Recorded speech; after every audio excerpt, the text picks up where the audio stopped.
자, 여러분 안녕하세요. 핫선북입니다. 자, 오늘은 허블의 법칙 한번 가보도록 할게요. 여러분들이 가장 어려워하는 부분인데요. 지구과학에서 가장 오답률이 높고 힘들어하는 부분이죠. 자, 일단 기본 스토리를 조금 이해한다면 그래도 쉽게 좀 접근할 수 있을 거예요. 그 공식의 연계성을 좀 이해를 해야 되는데요. 일단 허블의 법칙이라고 나오면 V는 HR이잖아요. 근데 요거랑 같이 요 공식 생각해 줘야 된다고 기본 개념 설명할 때부터 항상 강조했었는데, 자, 이 두 개의 공식 중에 뭐가 더 먼저 나왔을까요?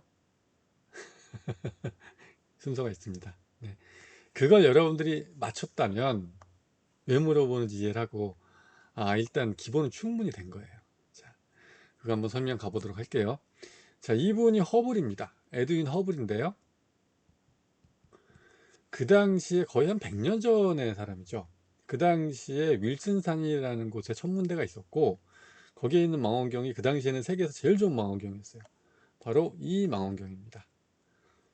허블이 그 일순산 천문대에서 이 망원경 가지고 연구를 했거든요. 그 가장 좋은 망원경이라는 게 지금도 그렇지만 이게 무슨 얘기냐면 가장 멀리 있는 별까지 볼 수 있었던 그런 망원경이었어요. 그런데 자, 약 100년 전입니다. 이때까지는 사람들이 우주라고 하면 지금 우리가 알고 있는 우주랑은 많이 달랐어요. 우주, 그럼 뭘 떠올렸냐면 천문학자들도 우주는 우리 은하가 다였습니다. 그러니까 우리 은하 어떻게 생겼는지 아시잖아요. 그죠? 옆에서 보면 이제 이렇게 생겨 있죠. 그죠? 이제 핵이 있고, 여기 이제 벌지라고 중앙 팽대부가 이렇게 있어요. 그리고 여기 이제 은하 원반이죠. 은하 원반이고, 이렇게 생겼단 말이에요. 우리 우주가. 지름이 한 10만 광년 정도 됩니다. 태양계는 한 이쯤 있어요.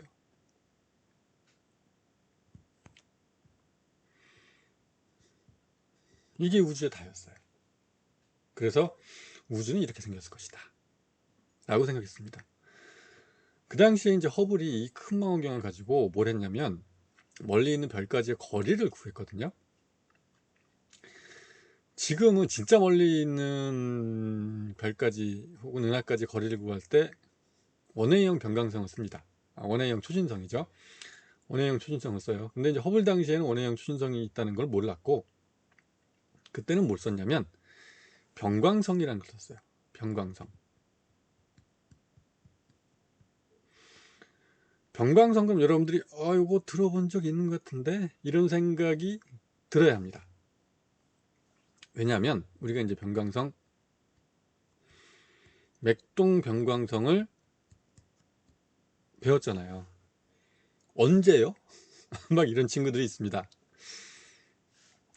태양 정도 질량을 가진 별들, 그런 별들이 이제 제일 많은데, 가장 많은데, 그게 주기율성 단계를 벗어나서 적색거성이 되면 그 다음에 이제 행성상 성운이 되면서 커졌다 작아졌다 한단 말이에요.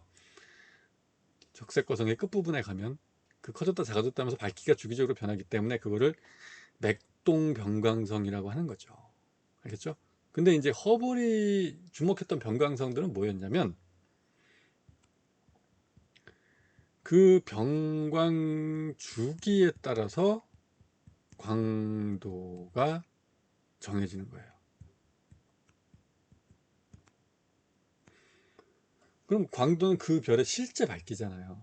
그러면 이제 밝았다 어두워졌다 하기 때문에 광도가 조금씩 변하긴 하지만 평균적인 광도가 나오는데 그게 변광 주기에 따라 달라지는 거예요. 그러니까 이 별이 변광성이고 얼마만큼의 주기로 밝아지냐 어두워지냐를 구할 수 있다면 그 별의 광도를 알 수 있게 되는 거죠. 그러면 원래 실제 밝기가 예를 들면 100인데 우리한테 보일 때 이게 10으로 보여. 이게 왜 10으로 보이지? 멀리 있는 거구나. 그래서 어두워 보이는 거네. 거리를 구할 수가 있게 되는 거죠. 변광주기 가지고 광도를 구하면 거리 측정이 가능한 겁니다. 이 100년 전에는요, 우주는 우리 은하가 다였으니까 외부 은하라는 건 없었어요.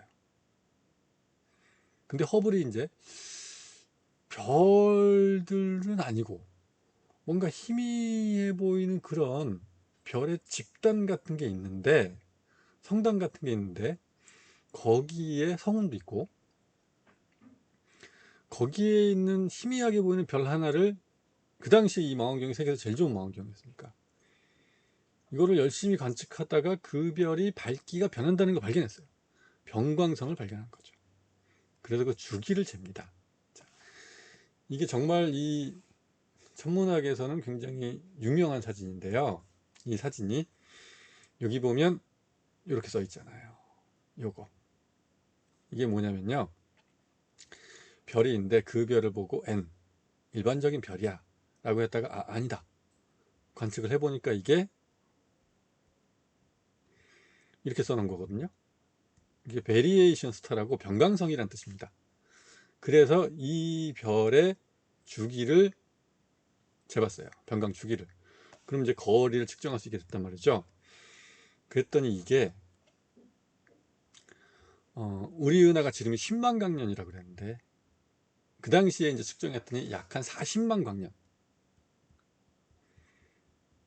거리가 그렇게 나오는 거예요. 그럼 뭐지? 아, 우리 은하 밖에 있는 그런 천체구나. 우주가 우리 은하가 다가 아니었네 라는 걸 알게 되는 거죠. 알겠죠? 그러니까 이 별은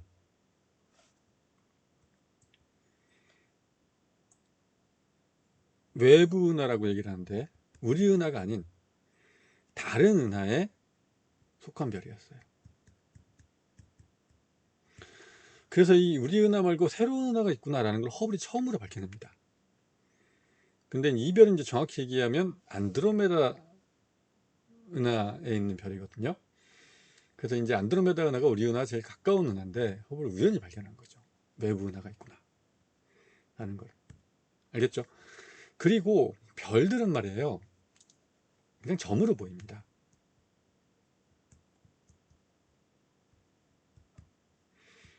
근데 은하라고 하는 거는 이 별들이 어마어마하게 많이 모여 있는 거거든요. 진짜 많이 모여 있는 거예요. 그래서 은하들은 점으로 관측이 되지 않고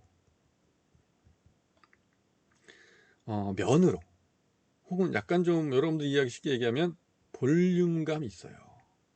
쉽게 관측이 됩니다. 자, 이 사진은 뭐냐면요, 이 사진은 이제 우리가 그 딥 스페이스라고 얘기를 하는, 우리나라 말로 번역하면 이게 이제 심우주라고 얘기를 하는 건데, 별과 별 사이 아무것도 없는 그런 공간 있잖아요. 별과 별 사이, 그거를 허블 우주 망원경 같은 굉장히 좋은 망원경으로 그 별과 별 사이 아무것도 없는 우주 공간을 굉장히 당겨서 크게 확대를 해서 관측한 거예요. 그러면 뭐가 보이냐면 외부 은하들이 보여요. 여러분들이 이제 보면 아시겠지만 사실 여기서 이런, 빨간색으로 가볼까요? 잘 보이게. 이런 것들 있잖아요. 이렇게 점으로 나타나는 거. 이런 것들은 사실은 별입니다. 하지만 진짜 멀리 있는 별이죠, 이것도. 아무것도 안 보이는 별과 별색 그 빈 공간을 허블 우주망원경 같은 걸로 확대를 해서 봤더니 이게 뭐예요? 이렇게 전부 다 점이 아닌 면으로 보이는, 이렇게 볼륨감이 있어 보이는 이런 것들, 이런 것들이 이게 다 뭐냐면 굉장히 많죠. 이런 것들이 다 은하예요. 은하, 외부 은하.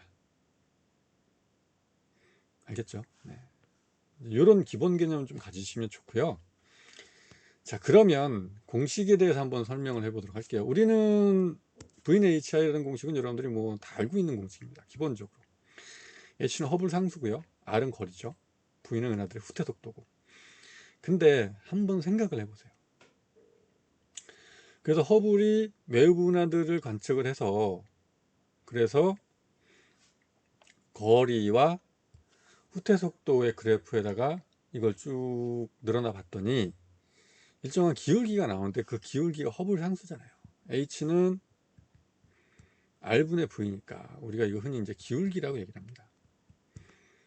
자, 그런 말이죠. 허블 상수를 구하기 위해서 뭐가 필요한 거예요? 거리가 필요하고 후퇴 속도가 필요해요. 거리는 어떻게 구했을까요? 그거예요. 변광성의 주기로 이용해서 거리를 구했습니다. 근데 후퇴 속도는요? 어떻게 구했을까요? 아, 그러네. 네, H 좀 모르는데 후퇴 속도 어떻게 구했지? 그때 구한 게 이겁니다. 저 밑에 있는 공식인데요. 은하들이 우리한테 대부분 멀어져요. 예외적인 거 몇 개 빼고 다 후퇴합니다. 서로가 다 멀어져요. 그럼 이제 V가 후퇴 속도인데, 그럼 그 은하를 관측할 때 우리가 이제 빛을 가지고 관측하잖아요. 가시광선의 스펙트럼을 가지고 관측하니까 스펙트럼에서 파장 하나를 정합니다. 그래서 이제 이 람다 제로가 뭐예요? 이게 람다 제로는 본래 파장. 근데 그 스펙트럼에서, 은하의 스펙트럼에서 이 본래 파장이 변화하게 되는 거죠. 길어져요. 적색 편의가 생기니까 후퇴하기 때문에. 그래서 이 델타 람다는 파장 변화량이고, 이거는 실제로는 이제 이렇게 되죠. 우리가 관측한 관측 파장이 얼마나 길어졌지? 그겁니다. 그래서 본래 파장을 뺀 값이죠. 그리고 이제 이게 빛의 속도로 우리한테 오는 거기 때문에 이건 C는 광속이고요. 그러니까 이 공식이 먼저였어요. 아, 저기 이렇게 되겠구나. 파장 변화가 일어나는데 그걸 가지고 적색 편의값을 계산하면 후퇴 속도를 알 수 있겠네? 라고 생각했던 거죠. 그래서 여기서 우리가 이제 요거를 뭐라고 얘기를 하냐면 적색 편의량이라고 얘기를 하는 거예요. 그래서 실제로는 이 공식을 가지고 파장 변화량을 측정해서 원래 파장분의 파장 변화량, 거기다가 광속을 곱해서 후퇴 속도를 계산했고요. 후퇴 속도를 알았기 때문에, 그렇게 구할 수 있었기 때문에 변광선 가지고 거리를 계산하니까 허블 상수를 구할 수 있게 된 겁니다. 이제 허블 상수를 가지고 뭐 우주의 크기라든가 우주의 나이를 알 수 있다 하는 건 기본 개념에서도 많이 한 거니까 여기선 따로 다루지는 않을 거예요. 그 문제는 대부분 잘 안 틀리더라고요. 자, 일단 기본 개념이 이겁니다. 이거고요. 자, 그럼 여러분들이 이제 여기서 요거를 한번 생각해 볼게요. 이 자료가 굉장히 좋아서 이제 선생님이 이 자료 갖고 나온 건데요. 자, 은하에서 한 개의 외부 은하, 빛이 나오는데 스펙트럼이 좀 넓어요. 그래서 우리가 기준이 되는 파장을 4340옹스트롬으로 잡을 수도 있고 4860옹스트롬으로 잡을 수도 있어요. 그럼 출제자는 지금 기억이 얼마냐를 물어보고 싶은 거죠. 이거를 말이죠, 여러분, 이렇게 한번 해석을 해보도록 할게요. 은하 A와 은하 B가 있는데요. 은하 A부터 한번 먼저 할까요? 은하 A라는 은하가 있습니다. 지구에서 우리가 관측하는 거예요. 은하 A가 있어요. 뭐 이 안에 별들이 엄청나게 많이 있겠죠. 은하에서 빛이 나오는데 그 빛 중에 이제 지구로 오는 빛 중에 4340이라는 파장을 가진 빛과 4860이라는 파장을 가진 빛 두 개를 가지고 관측한 겁니다. 이게 두 개가 따로따로 람다 제로가 되는 거예요. 본래 파장이 되는 거죠. 알겠죠? 그런데 은하 A의 자료를 보니까 요거만 주어졌어요. 나에 속하는 것만. 요거 가지고 구하라는 얘기입니다. 무슨 얘기냐면 원래 파장은 4860이에요. 빨간색으로 가볼게요. 원래 파장 4860인데 얘가 파장이 길어졌네. 5103까지. 알겠죠? 그러면 요거를 우리가 계산해 보면 파장이 얼마나 길어진 거지? 5103에서 4860을 빼주면 됩니다. 243만큼 파장이 길어졌어요. 출제자 참 착하죠. 그죠? 네. 은하 A 같은 경우에는요, V는 4860분의 243 곱하기 광속을 해주면 은하의 후퇴 속도가 나오는 거예요. 이거는 사실 딱 느낌 오잖아요. 그죠? 20분의 C입니다. 486과 243, 뭐 486, 243 두 배 하면 486이 되는 거니까요. 그죠? 네. 그렇게 생각해 주시면 되고요. 그렇다면 이 20분의 C는 은하 B에도 똑같이 쓸 수가, 아니 은하 A에도, 은하 A에, 다시 가자.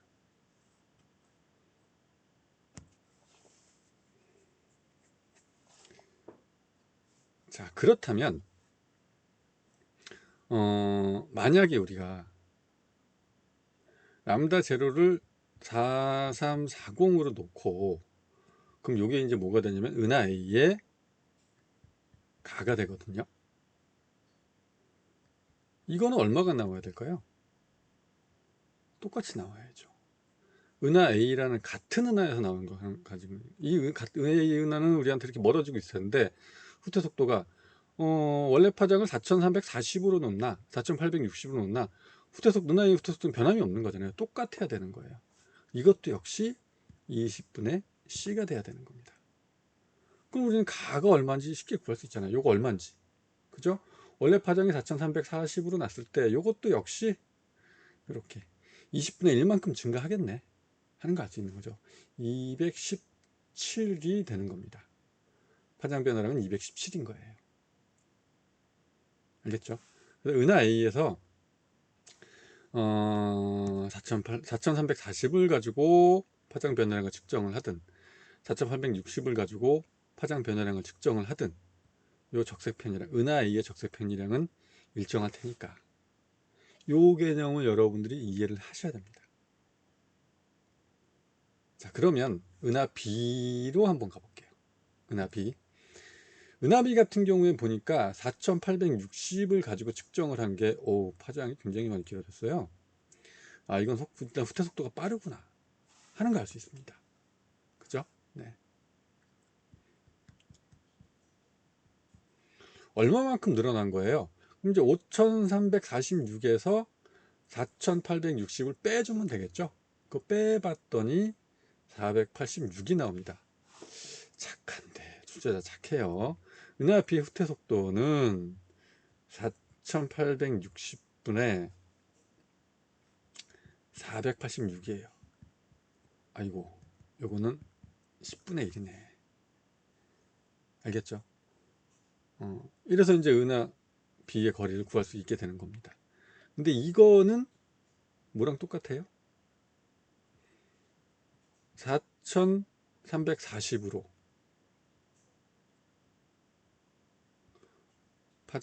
요 파장을 가지고 관측한 걸로 한번 해본다면, 그러면 이건 434가 나오면 되잖아요. 곱하기 C가 나오겠죠. 알겠죠?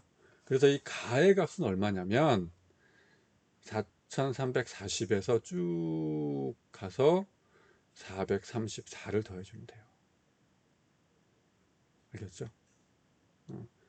그럼 이제 뭐 4774가 나오겠네요. 그게 기억의 값입니다. 물론 이제 여기서 허블 상수 준다면 이거 가지고 거리도 맞춰 볼 수 있죠. V는 HI라는 공식 써서 후퇴 속도 우리가 구하니까. 그리고 은하 A는 은하 B보다 거리가 반밖에 안 된다 하는 것도 알 수 있는 거고요. 자, 오늘은 여기까지입니다. 여기까지 이해를 여러분들 해주시는 게 좋고요. 이것도 역시 이제 올려드릴 텐데 자료를, 이거는 어디서 많이 본 것 같은데, 그래 4월 모평에 나왔던 겁니다. 요 18번은 4월 모평에 나왔던 건데, 요거 이제 다음 시간에 요거 한번 풀어드릴 거고요. 그리고 요거는 이제 작년에 수능 특강에 있던 자료예요. 이거 가지고도 한번 풀어드릴 거고, 그 다음에 이거는 진짜 어려운 문제입니다. 정말 학생들이 어려워하는 문제고요. 이게 작년 수능에 나왔던 문제인데 오답률 6이거든요. 거의. 진짜 공부 좀 한다는 친구들도 나는 아직도 수능 보고 나서는 대부분 이제 뭐 집어 던지잖아요. 그렇죠? 네. 다시 보기도 싫고. 근데 수능 보고 나서 선생님한테 배웠던 친구들 중에 연락이 꽤 왔어요. 20번 문제 아직도 무슨 소리인지 모르겠어요. 늘 모의고사 보고 그럼 1등급 나오던 친구들인데 요거까지 꽤 어렵습니다. 요거까지 다음 시간에 한번 풀어드리도록 할 거예요. 미리 한번 여러분들 풀어보는 것도 괜찮은데요. 나는 아직 지공을 배우는 데도 좀 어렵다 하면 다음 시간에 선생님이 가르쳐 주는 거 따라오시면 될 것 같아요. 다음 시간 기대해 주시고 오늘 수업 이것으로 마치도록 할게요. 안녕.